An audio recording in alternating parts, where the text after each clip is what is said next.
नमस्कार जय जगन्नाथ। देखु मु राजलक्ष्मी आपण मानक आज गोटे ब्लॉग को स्वागत करुच्ची। आज आम नवमी तिथि रे संध्या दर्शन सारिकी प्रभुंकर आसीचु सी बीच रे मो झी आ मो हजबैंड ये गाधौं मत गाधे डाकिले मुझे मुझे भर को जीवन मत भय लगुच। देखु ये केमती सब समुद्र रे गाधेकरी समुद्र मजा नौ गाधेबार से गोटे मजा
सी बीच रू आसला परे आमे स्टॉल बुलाबुली कलु। स्टॉल बुलाबुली रे सेठी सब प्रकार ने बढ़िया बढ़िया सब जिनस पड़ी थाए सब देखिलु। आ डांस प्रोग्राम भी चलथिला हम देखिलु। आ सेठी बुलाबुली करिकरी आमे घर को आसिलु। आसला परे आमे घरे मो भाई आनिथिला आड़प मंडप रो महाप्रसाद आ घरे खाइलु। खाई पी कि आमे भुवनेश्वर बाहरिलु। बाहरला बेले बाटमंगला पाखे गोटे खजा दुकान रे आमे खजा किणुथु। खजा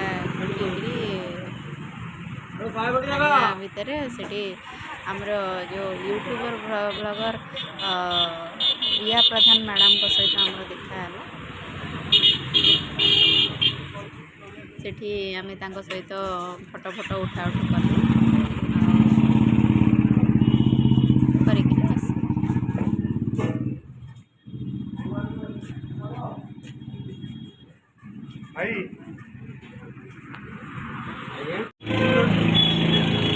आमर ये मैडम कौन प्रिया प्रधान मैडम आमर देखा आमर बाटमंगला पाखे गोटे खजा दुकान देखा जामर एत दिन पर गोटे भल यूट्यूब मैडम सहित देखा मतलब बहुत खुशी लगे।